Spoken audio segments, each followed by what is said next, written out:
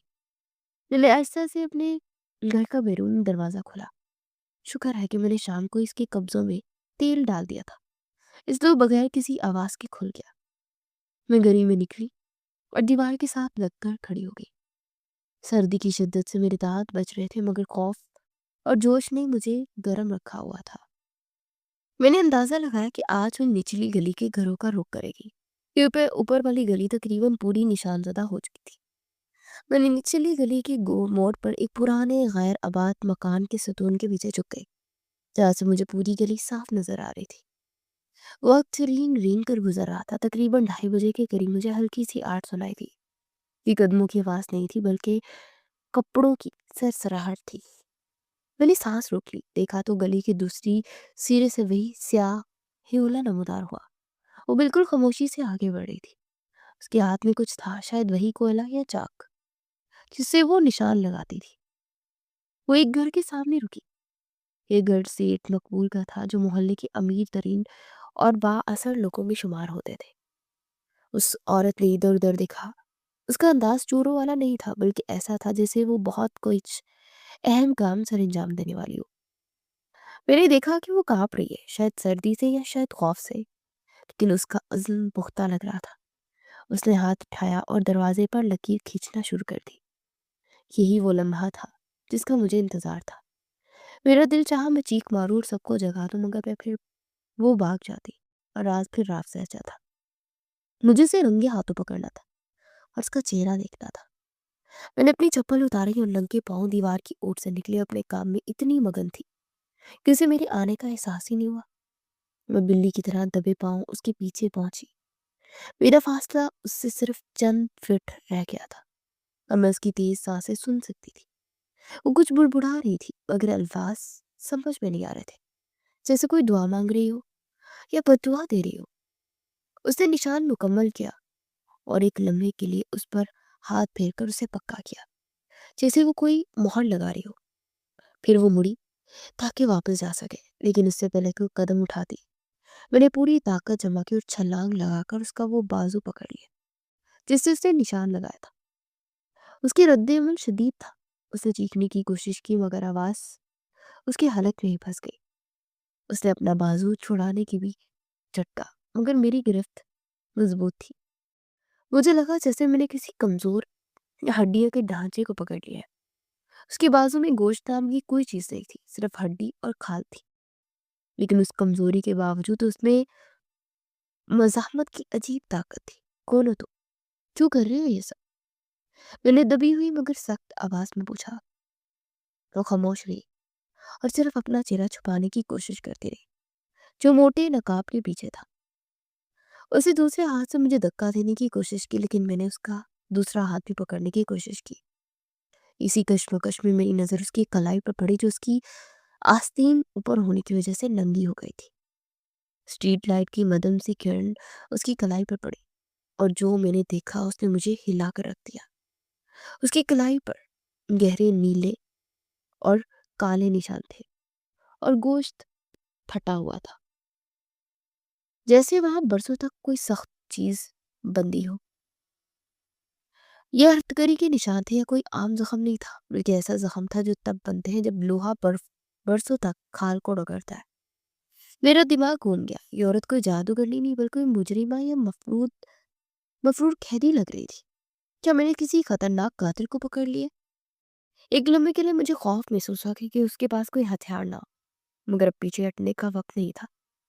میں نے فیصلہ کر لیا تھا کہ آج اس کے نقاب کے پیچھے چھپا چہرہ دیکھ کر آؤں گی، چاہے کچھ بھی ہو جائے۔ بتاؤ کون ہو تو، ورنہ میں شور مچا دوں گی اور پورا محلہ جمع ہو جائے گا اور وہ تمہیں زندہ نہیں چھوڑیں گے۔ میں نے اسے دھمکی دی اور یہ سن کر اس کی مزاحمت کچھ کم ہوئی اور ڈھیلی پڑ گئی۔ شاید اسے اندازہ ہو گیا تھا کہ وہ پکڑی جا چکی ہے اور اب بھاگنے کا راستہ نہیں ہے۔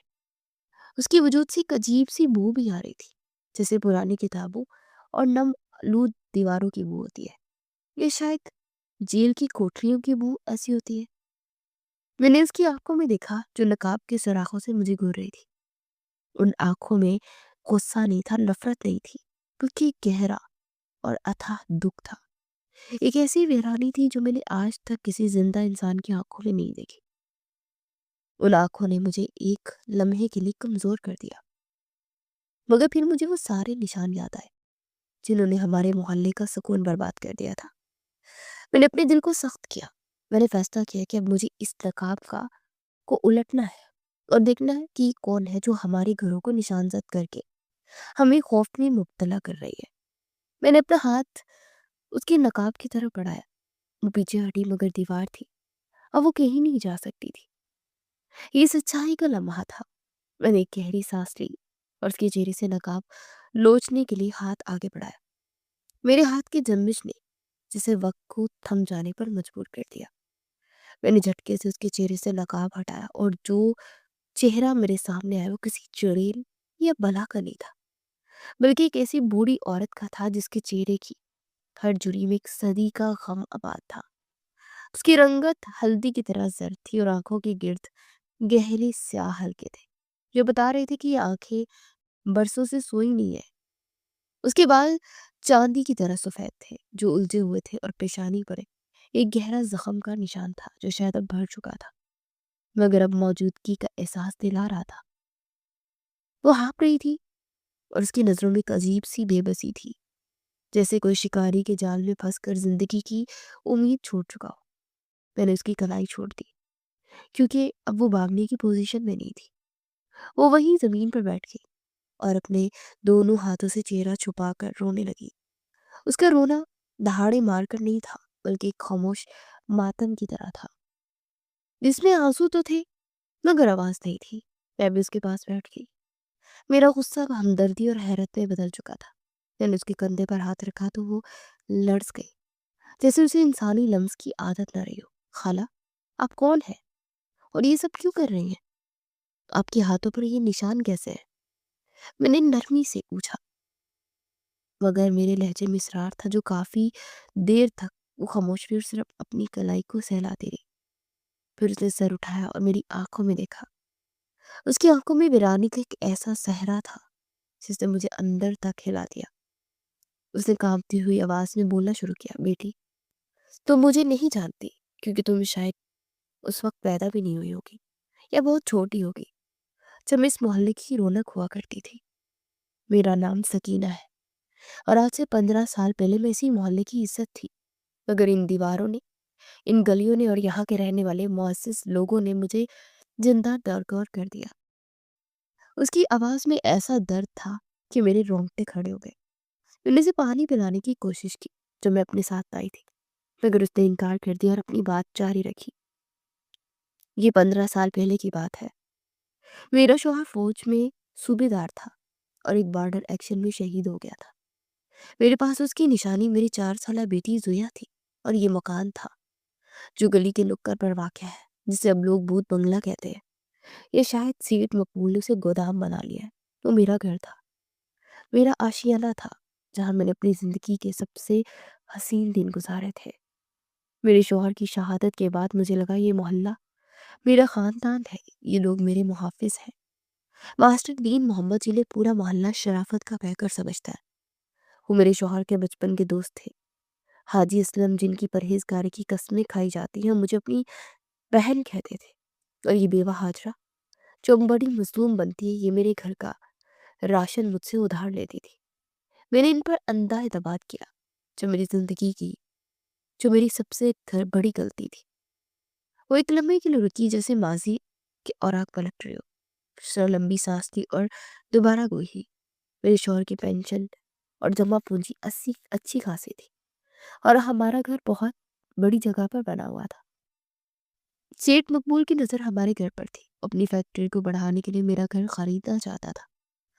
اس نے کئی بار مجھے پیغام بھیجا کہ منہ مانگی قیمت لے لو اور گھر خالی کر دو، مگر میں راضی نہیں تھی، کیونکہ اس گھر کے ہر کونے میں میرے شوہر کی یادیں تھیں اور میں اپنی بیٹی کو اس گھر میں بڑا کرنا چاہتی تھی۔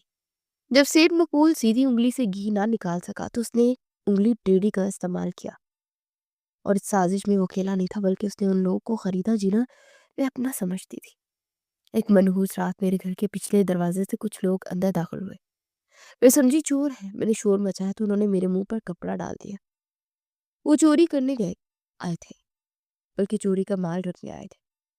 انہوں نے میرے شوہر کے پرانے صندوق میں سونے کے زیورات اور کچھ بنڈل نوٹوں کے رکھ دیے اور چلے گئے۔ مجھے کچھ سمجھ نہیں آیا کہ یہ کیا ہو رہا ہے۔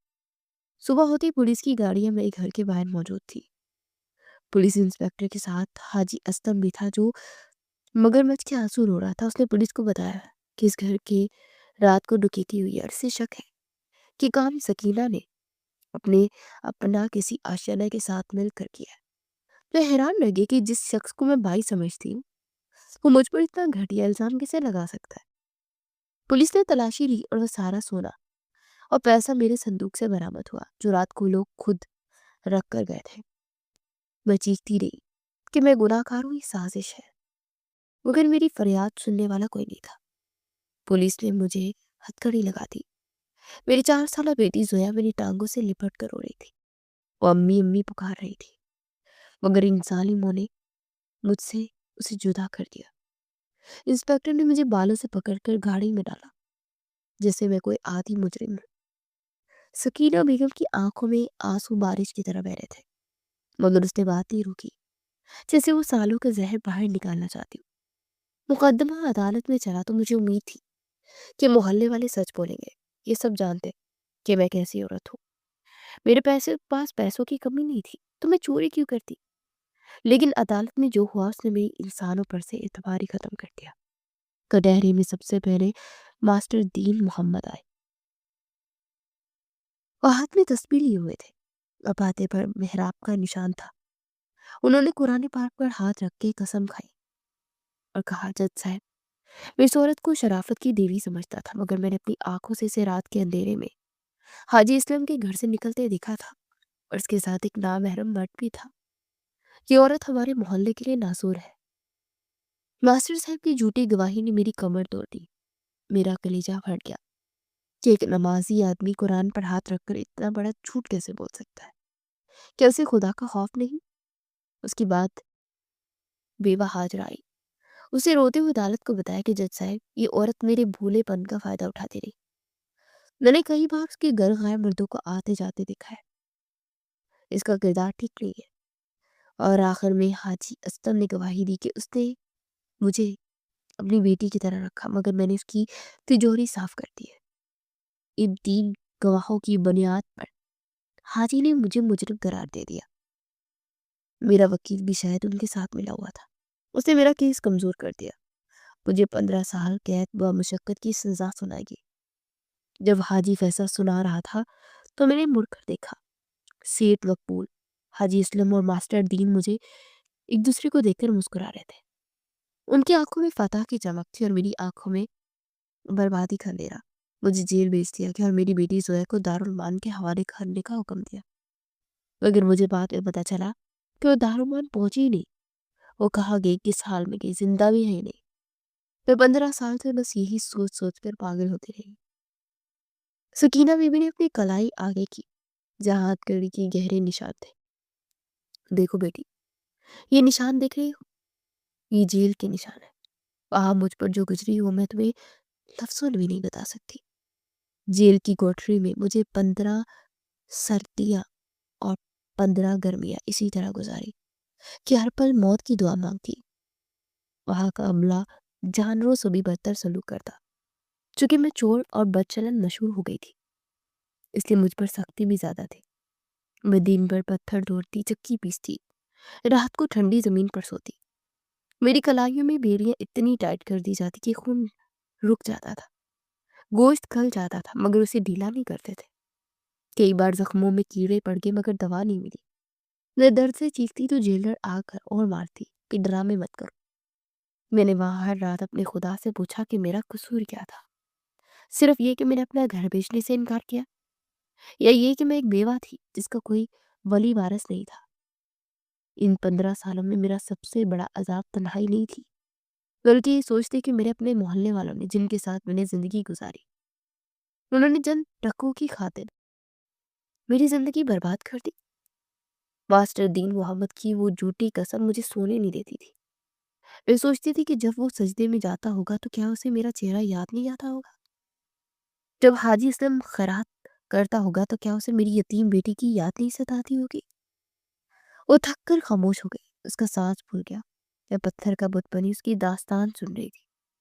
مجھے اس کے اپنے کانوں پر یقین ہی نہیں آ رہا تھا کہ وہی لوگ ہیں جنہیں ہم فرشتہ سمجھتے ہیں، ماسٹر صاحب جن کے پیچھے ہم نماز پڑھتے ہیں، حاجی صاحب جن کی نیکیوں کی مثال دیتے ہیں، اور یہ سب اندر سے اتنے کالے اور بھیانک ہیں۔ مجھے اپنے محلے سے گلانے لگی۔ سکینہ بی بی نے پانی کا گھونٹ بڑھا کر بولی، 20 دن پہلے میری سزا پوری ہوئی اور مجھے رہا کیا گیا۔ میں جیل کے دروازے سے باہر نکلی تو میرے پاس جانے کے لیے کوئی جگہ نہیں تھی، میرے پاس کرائے کے پیسے بھی نہیں تھے۔ میں پیدل چلتی ہوئی شہر پہنچی۔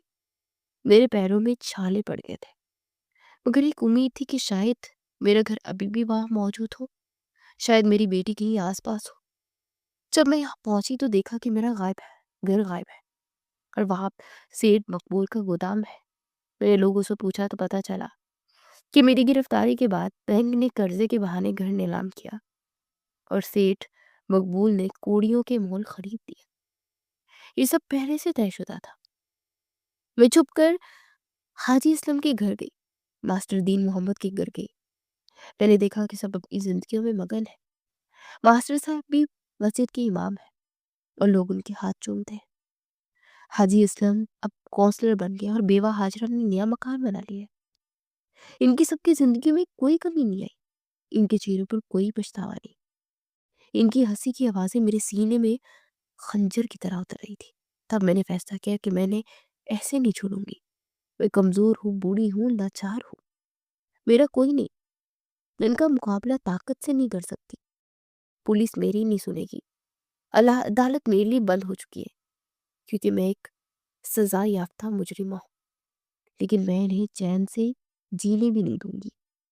اس کی آواز میں اب درد کی جگہ ایک عجیب سا عزم تھا، ایک سرد اور خوفناک عزم۔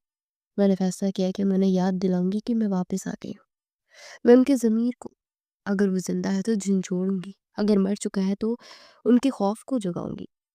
میں روزانہ رات کو آتی ہوں اور ان گھروں پر نشان لگاتی ہوں۔ یہ نشان کوئی جادو نہیں ہے بیٹی، یہ میری موجودگی کا ثبوت ہے۔ یہ کالے نشان ان کے کالے کرتوتوں کا عکس ہے۔ میں ماسٹر دین محمد کے دروازے پر نشان لگاتی ہوں تاکہ جب وہ فجر میں نکلے تو اسے یاد آئے کہ اس نے قرآن پر جھوٹی قسم کھائی تھی۔ میں حاجی اسلم کے دروازے پر لکیر کھینچتی ہوں تاکہ اسے یاد رہے کہ اس نے ایک بیوہ کا مال ہڑپ کیا۔ میں ہاجرہ کے گھر جاتی ہوں تاکہ اسے اپنی جھوٹی گواہی یاد آئے۔ میں صرف ان 5 لوگوں کے گھروں پر نشان لگاتی ہوں جو میری بربادی کے ذمہ دار ہے: سیٹ مقبول، ماسٹر دین محمد، حاجی اسلم، بیوہ ہاجرہ اور وہ قصائی رحمت جس نے جھوٹ بولا تھا کہ اس نے مجھے زیور بیچتے دیکھا۔ ان 5 نے مل کر ایک خستہ بستہ گھر اجاڑ دیا تھا۔ میں نے پوچھا، لیکن خالہ صرف نشان لگانے سے کیا ہوگا؟ وہ تو اسے جادو سمجھ رہے ہیں اور ڈر رہے ہیں۔ وہ اپنی غلطی ماننے کی بجائے آپ کو مارنے کے در پہ ہے۔ سکینہ بی بی نے ایک تلخ مسکراہٹ کے ساتھ میری طرف دیکھا۔ یہی تو میں چاہتی ہوں کہ وہ ڈرے۔ خوف موت سے بدتر ہوتا ہے بیٹی، وہ ہر لمحہ سوچتے ہیں کہ کس کا گھر ہے، ان کا سکون برباد ہو چکا ہے، وہ راتوں کو جاگتے ہیں، ان کے گھروں میں لڑائیاں ہو رہی ہیں، یہی میری پہلی کامیابی ہے۔ لیکن میرا مقصد صرف ڈرانا نہیں ہے، میرا مقصد کچھ اور ہے، ایک ایسا راز جو میں نے جیل میں سیکھا تھا، ایک ایسا حساب جو بھی باقی ہے۔ میں نے ان دروازوں کو چن لیا اور ان دروازوں کے پیچھے رہنے والوں کو اپنے گناہوں کا حساب دینا ہوگا۔ میں انہیں عدالت میں نہیں گھسیٹ سکتی، مگر میں انہیں اللہ کی عدالت میں ضرور رسوا کروں گی اور اس دنیا میں بھی ان کا جینا حرام کر دوں گی۔ مجھے اپنی جان کی پرواہ نہیں ہے، میں تو 15 سال پہلے مر چکی تھی۔ یہ جو تمہارے سامنے بیٹھی ہے صرف ایک لاش ہے جو کہ بدلے کی آگ میں جل رہی ہے۔ اس کی باتیں سن کر میرا دل دہل گیا، مجھے سمجھ نہیں آ رہی تھی کہ میں کس کا ساتھ دوں۔ قانون کی نظر میں ایک عورت مجرمہ ہے اور اب ہراسانی کر رہی تھی، مگر انسانیت کی نظر میں، حقیقت کی نظر میں وہ ایک مظلوم تھی جس کے ساتھ ظلم کی انتہا ہو گئی تھی۔ میں نے سوچا کہ اگر میں اس کی جگہ ہوتی تو شاید میں اس سے بھی بدتر کرتی۔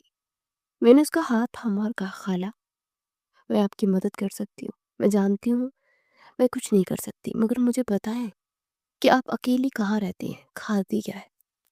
اس نے نرمی سے میرا ہاتھ ہٹا دیا۔ مجھے کسی کی مدد نہیں چاہیے بیٹی، میں پرانے قبرستان کے ٹوٹے ہوئے مقبرے میں رہتی ہوں، وہ مردوں کی جگہ ہے اور میں بھی تو ایک زندہ لاش ہوں نا، مجھے وہاں کوئی تنگ نہیں کرتا، اور کھانے کی فکر اسے ہوتی ہے جسے جینے کی خواہش ہو، میں تو بس اپنا مشن پورا کرنے زندہ ہوں۔ اچانک گلی کے دوسرے سرے سے کتے کے بھونکنے کی آواز آئی اور کسی چوکیدار کی سیٹی بھی سنائی دی۔ سکینہ بیگم چونک گئی۔ مجھے جانا ہوگا، اگر کسی نے مجھے تمہارے ساتھ دیکھ لیا تو تم بھی مصیبت میں آ جاؤ گی، اور میں نہیں چاہتی کہ میری وجہ سے کوئی اور معصوم بیٹی برباد ہو۔ وہ لڑکھڑاتے اٹھی، ان کے جوڑوں سے کڑکڑ کی آواز آئی۔ وہ بہت کمزور لگ رہی تھی، مگر اس کے ارادے چٹان کی طرح مضبوط تھے۔ میری ایک بات یاد رکھنا بیٹی، اسے جاتے جاتے مڑ کر کہا، کبھی کسی پر یہ ظاہر مت ہونے دینا، یہ سفید داڑھیوں اور برقعوں کے پیچھے شیطان بھی چھپے ہو سکتے ہیں، اور ہاں، میرا راز اپنے سینے میں دفن رکھنا، ابھی وقت نہیں آیا کہ یہ راز کھلے، ابھی تو کھیل شروع ہوا ہے۔ یہ کہہ کر وہ تیزی سے اندھیرے میں غائب ہو گئی، جیسے کبھی وہاں تھی ہی نہیں۔ میں وہیں کھڑی رہی، میرے ذہن میں طوفان برپا تھا۔ وہ 5 نام میرے دماغ میں گھوم رہے تھے، ماسٹر دین، حاجی اسلم، بیوہ ہاجرہ، سیر مغو اور قصائی رحمت۔ یہ ہمارے محلے کے معززین تھے اور میری نظر میں سب سے بڑے مجرم تھے۔ میں نے زمین پر دیکھا جہاں وہ بیٹھی تھی، وہاں اس کے آنسوؤں کے چند قطرے مٹی میں جذب ہو چکے تھے۔ یہ مظلوم کے آنسو تھے، اور کہتے ہیں کہ مظلوم کے آنسو عرش ہلا دیتے ہیں۔ مجھے احساس ہوا کہ ہمارے محلے پر جو خوف طاری ہے وہ بلا وجہ نہیں ہے، یہ قدرت کا انتقام اور ان ظالموں کا پیچھا کر رہا ہے۔ میں بھاری قدموں کے ساتھ واپس اپنے گھر کی طرف مڑی۔ میرا دل بوجھل تھا اور میں جانتی تھی کہ وہ نشان جادو کے نہیں تھے، بلکہ وہ 15 سالہ پرانی چیخیں تھی جو ان دروازوں پر ثبت ہو رہی تھی۔ میں اپنے بستر پر لیٹ گئی، مگر نیند میری آنکھوں سے کوسوں دور تھی۔ میں سوچ رہی تھی کہ سکینہ بی بی نے کہا تھا کہ ابھی تو کھیل شروع ہوا ہے، اس کا کیا مطلب تھا؟ وہ آگے کیا کرنے والی تھی؟ اور وہ کون سا راز تھا جو اس نے جیل میں سیکھا تھا؟ اور سب سے بڑی بات، کیا میں خاموش تماشائی بنی رہوں؟ یہ ظلم کے خلاف کچھ کروں گھر میں؟ مگر میں کر بھی کیا سکتی تھی؟ ان طاقتور لوگوں کے خلاف میری آواز کون سنے گا؟ اسی کشمکش میں صبح کی اذان ہو گئی۔ میری سنا کی اذان ماسٹر دین محمد دے رہے تھے۔ ان کی آواز ہمیشہ کی طرح پرسوز تھی، مگر آج مجھے اس آواز میں منافقت کی بو آ رہی تھی۔ میں نے فیصلہ کر لیا کہ سکینہ بی بی کا ساتھ دوں گی، لیکن کیسے، یہ مجھے بھی معلوم نہیں تھا، مگر مجھے یقین تھا کہ ان دروازوں پر لگے نشان اب مٹیں گے نہیں، بلکہ یہ نشان ان گھڑوں کے مکینوں کے چہروں پر غارت مل کر ہی دم لیں گے۔ اور رات میرے لیے قیامت سے کم نہیں تھی، کیونکہ اب میں ایک ایسے بھیانک سچ کی امین تھی جو میرے سینے میں لاوے کی طرح ابل رہا تھا۔ اگلی صبح جب میں بیدار ہوئی تو میری آنکھیں سوجی ہوئی تھی اور سر میں شدید درد تھا۔ میں نے کھڑکی سے باہر جھانکا تو گلی میں معمول کی رونق تھی۔ ماسٹر دین محمد مسجد سے نکلتے رہے تھے اور لوگ ادب سے انہیں سلام کر رہے تھے۔ حاجی اسلم اپنی دکان کے باہر کرسی بچھا کر بیٹھے تھے اور تسبیح گھما رہے تھے، جبکہ سیٹ مقبول اپنی گاڑی میں بیٹھ کر کہیں جا رہے تھے۔ بظاہر سب کچھ پرسکون تھا، مگر میں جانتی تھی کہ یہ سکون طوفان سے پہلے کی خاموشی ہے۔ میری نظر ان کے گھروں کے دروازے پر جم گئی جہاں سکینہ خالہ کے لگائے ہوئے سیاہ نشان ابھی موجود تھے، اور عجیب بات یہ تھی کہ کوشش کے باوجود وہ مٹ نہیں رہے تھے، جیسے ان گھروں کی پیشانی پر کلنک کا ٹیکا لگ گیا ہو۔ میں سارا دن بے چین رہی۔ میرا دل چاہ رہا تھا کہ میں چیخ چیخ کر سب کو بتا دوں کہ عزت دار لوگ دراصل بھیڑیے ہیں، مگر سکینہ خالہ کی بات میرے کانوں میں گونج رہی تھی کہ ابھی وقت نہیں آیا۔ شام کے سائے گہرے ہوتے ہوئی میں نے فیصلہ کیا کہ مجھے سکینہ خالہ سے دوبارہ ملنا چاہیے۔ میں چپتے چھپاتے پرانی قبرستان کی طرف گئی۔ وہاں کی فضا میں ایک عجیب سی ویرانی اور اداسی تھی۔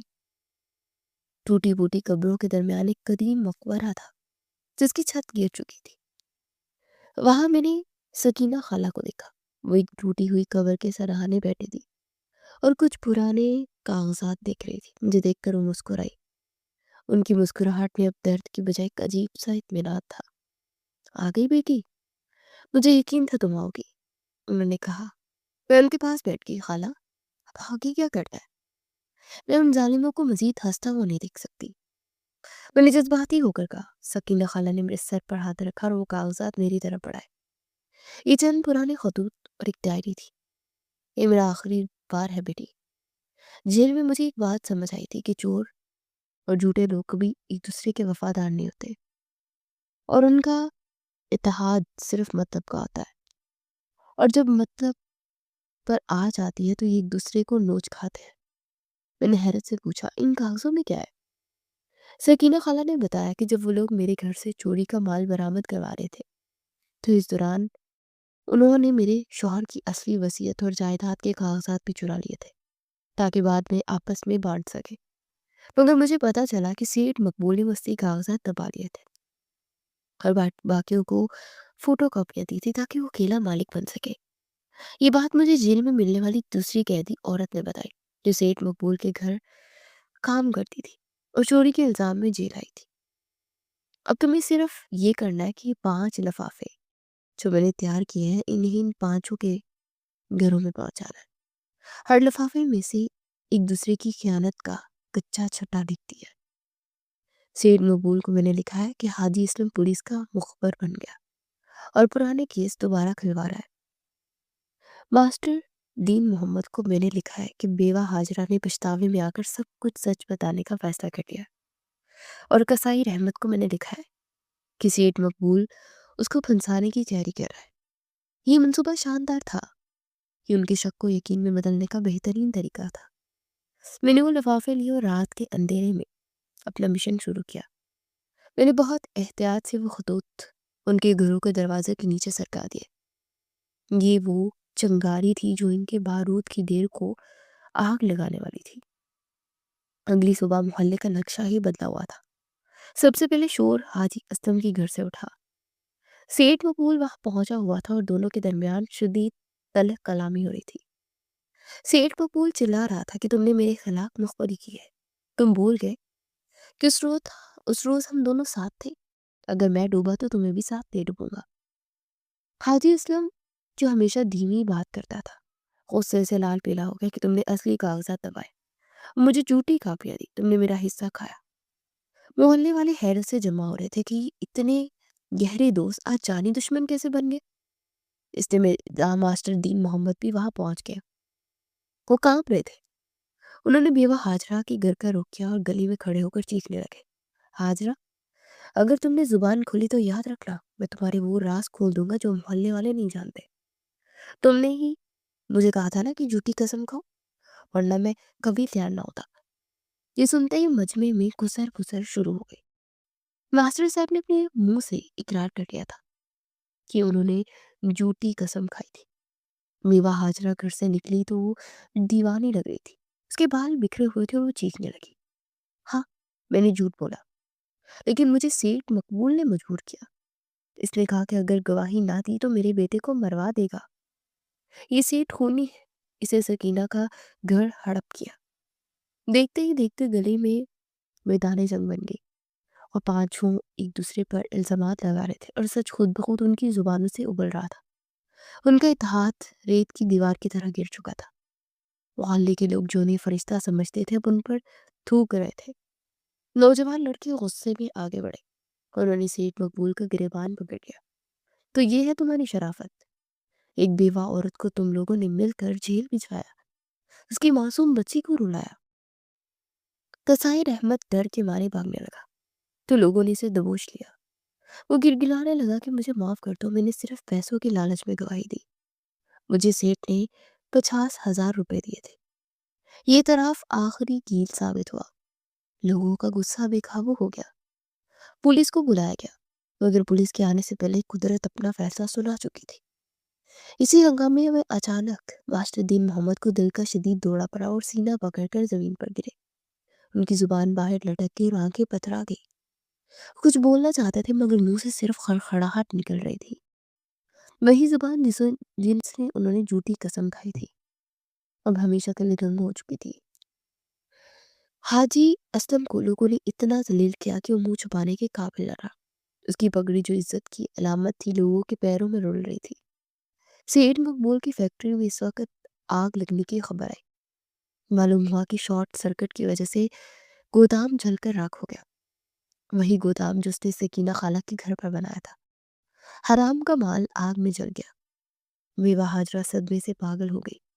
وہ گلیوں میں ہنستی پھرتی اور لوگوں سے کہتی کہ میرے دروازے پر نشان ہے، مجھے بچا لو، وہ نشان مجھے کھا جائے گا۔ یہ منظر دیکھ کر میں کانپ اٹھی۔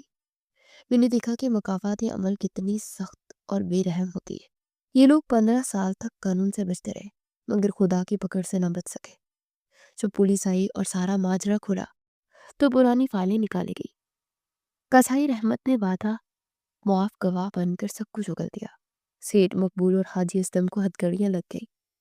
وہی ہتھکڑیاں جو کبھی سکینہ خالہ کے ہاتھوں میں تھی آج ان کی کلائیوں کی زینت تھی۔ ماسٹر دین محمد فالج زدہ ہو کر بستر پر پڑ گئے، زندہ لاش بن کر جو موت مانگتے تھے مگر موت نہیں آتی تھی۔ محلہ پرسکون تھا مگر یہ سکون خوف زدہ کر دینے والا تھا۔ سب کو یقین ہو گیا تھا کہ مظلوم کی دعا عرش سے ٹکرا کر واپس آئی ہے۔ میں شام کو دوبارہ قبرستان گئی تاکہ سکینہ خالہ کو یہ خوشخبری سناؤ کہ انہیں انصاف مل گیا، مگر جب میں اس مقبرے پر پہنچی تو وہاں خاموشی تھی۔ سکینہ خالہ اپنی جگہ نہیں تھی۔ وہاں زمین پر ایک کاغذ کا ٹکڑا کر رکھا تھا جس پر ٹیڑھی میری لکھائی میں لکھا تھا، بیٹی میرا مقصد پورا ہو گیا، مجھے انصاف مل گیا۔ میں اپنی بیٹی زویا کو ڈھونڈنے جا رہی ہوں، مجھے نہیں معلوم وہ زندہ ہے یا نہیں، مگر اب میرا بوجھ ہلکا ہو گیا۔ اللہ تمہیں خوش رکھے۔ تم نے ایک بوڑھی ماں کا سہارا بن کر اس کی لاٹھی مضبوط کی، کبھی کسی مظلوم کا ساتھ مت چھوڑا، کیونکہ جب ذہن کے منصف زمین کے منصف ہو جاتے ہیں تو آسمان کا منصف اپنا فیصلہ سناتا ہے۔ میں نے وہ کاغذ آنکھوں سے لگایا اور رو پڑی۔ وہ چلی گئی شاید ہمیشہ کے لیے اس محلے سے دور، مگر وہ ایک ایسا سبق چھوڑ گئی جو نسلوں تک یاد رکھا جائے گا۔ اس کے بعد وہ پرسرار عورت اور نشان کبھی دوبارہ نظر نہیں آئے، مگر ماسٹر دین محمد کے گھر کے دروازے پر لگا وہ سیاہ نشان باوجود کوشش کے کبھی صاف نہ ہوا۔ وہ آج بھی وہاں موجود ہے، آنے جانے والوں کو یاد دلانے کے لیے کہ جھوٹی قسم اور ظلم کا انجام کیا ہوتا ہے۔ سیٹ مقبول جیل میں ہی مر گیا، حاجی اسلم پاگل خانے میں اور حاجرہ سڑکوں پر کوڑا چنتی۔ میں نے اپنی زندگی کا مقصد بنا لیا کہ اب میں وکالت پڑھوں گی، ایسی مظلوموں کی آواز بنوں گی جن کی آواز جیل کی دیواروں میں دب جاتی ہے۔ سکینہ خالہ تو چلی گئی مگر میرے اندر ایک نئی سکینہ کو جنم دے گی جو ظلم کے آگے کبھی سر نہیں جھکائے گی۔ سچ ہے کہ ظلم کی عمر چھوٹی ہوتی ہے اور حق کا سورج جب طلوع ہوتا ہے تو اندھیرے اپنے آپ چھت جاتے ہیں۔ دروازوں پر لگے وہ نشان دراصل ان کے ضمیر کے نشان تھے جو باہر نکل آئے تھے، اور آج بھی جب وہ اس گلی سے گزرتی تو مجھے ہوا میں سکینہ خالہ کی سرسراہٹ موجود ہوتی، جیسے وہ کہہ رہی ہوں کہ دیکھو بیٹی، خدا کے ہاتھ دیر ہے، اندھیر نہیں۔